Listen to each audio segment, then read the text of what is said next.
Welcome back. It's been a minute. Been real busy.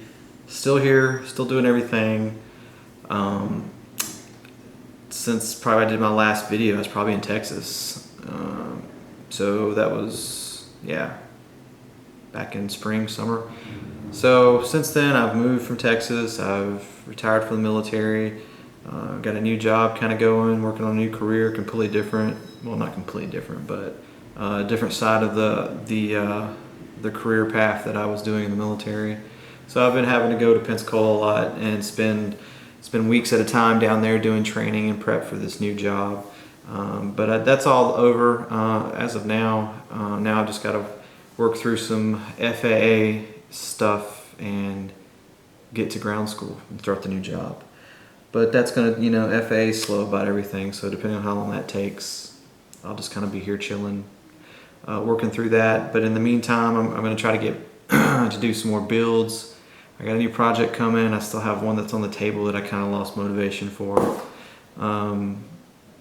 which is pretty sad because it's about 95% done, and I'm thinking about just stripping it and using the equipment in the new one. So we'll see. But anyways, the main reason for the video is to kind of give you guys some updates on what we got going with the X45. I've had a couple people ask about the difference between the light and the standard version. So I wanted to just kind of show you the light version has no change to it other than the 90-degree adapters changed. But so the light version, this is kind of the one that everybody's been getting. It's the small little ECU with the handheld GTU, smart data terminal. You put the SD card in here, you can store data, download the data, do all the programming, things like that. So the premise by this being lighter, it's very light ECU. This is a little heavier. You unplug it and take it with you. But I still see people putting this in the model and just leaving it. It's up to you. But if you're worried about weight and you don't want to put the extra weight in there, you just don't have this piece to leave in the aircraft. You just unplug it and plug it in as needed. And that's the light version.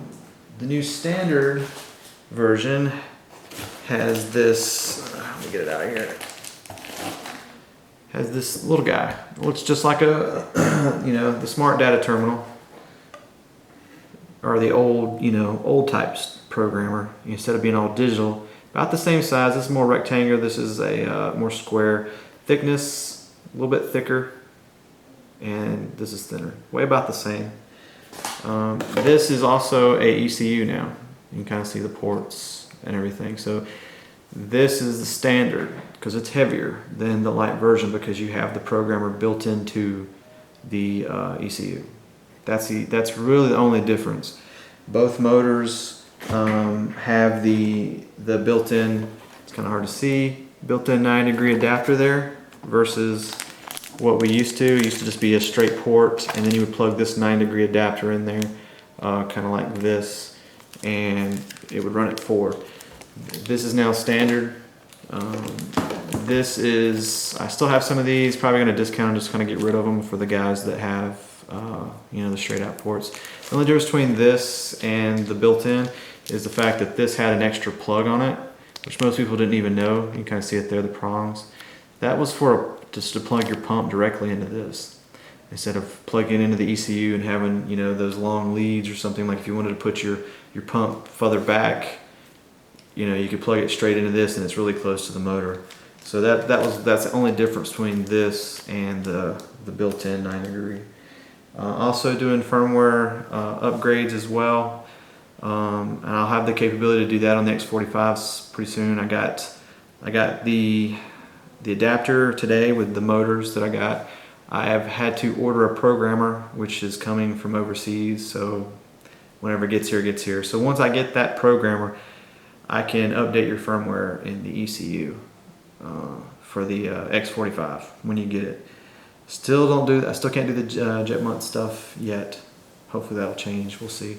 But I'll be able to update the firmware in the X45s. All the everything coming out at this point has a certain firmware.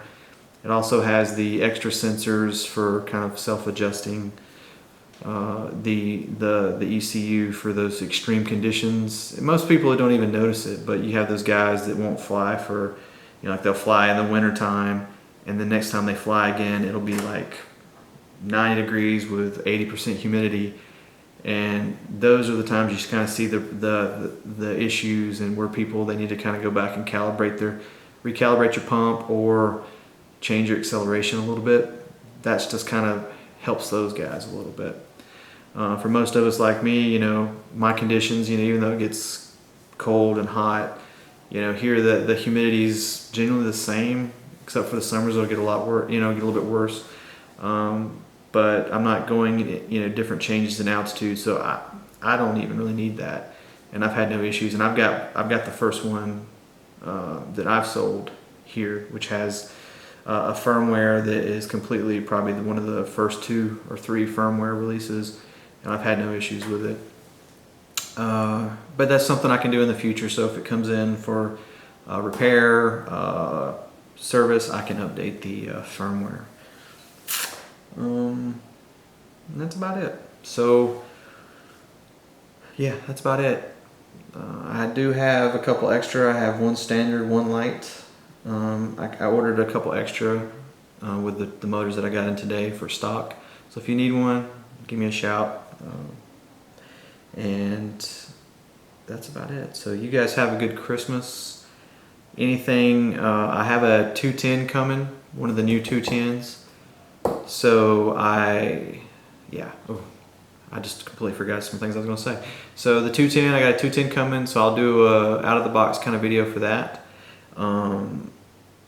The new technology, and we have a 250 coming out this year, anytime. I'm guessing, I know they're already starting to produce them, so maybe next month. We also have the heli version of the X45, which is pretty much, it's done. I mean, they've just been testing it, and they would probably release it anytime. I'm expecting, I'd just say, sometime in 1st of January that it'll be released for sales. And then right after that's released, the turboprop version, or will be of the X45. So they're taking the X45, and you're going to have a standard jet version, you're going to have a heli version, and then you're going to have the turboprop version. All of the same motor, it's just a different kind of gearbox on the nose. So kind of a big year for the X45. And the X45, the heli version, is from the looks of it, I don't have much information, but they're designing it to bolt right into a standard 90 size helicopter. They've been using looks like an Align 700, the older frame, and it's tiny. I mean, I put pictures on the Facebook page. I mean, I don't see how you would have any issues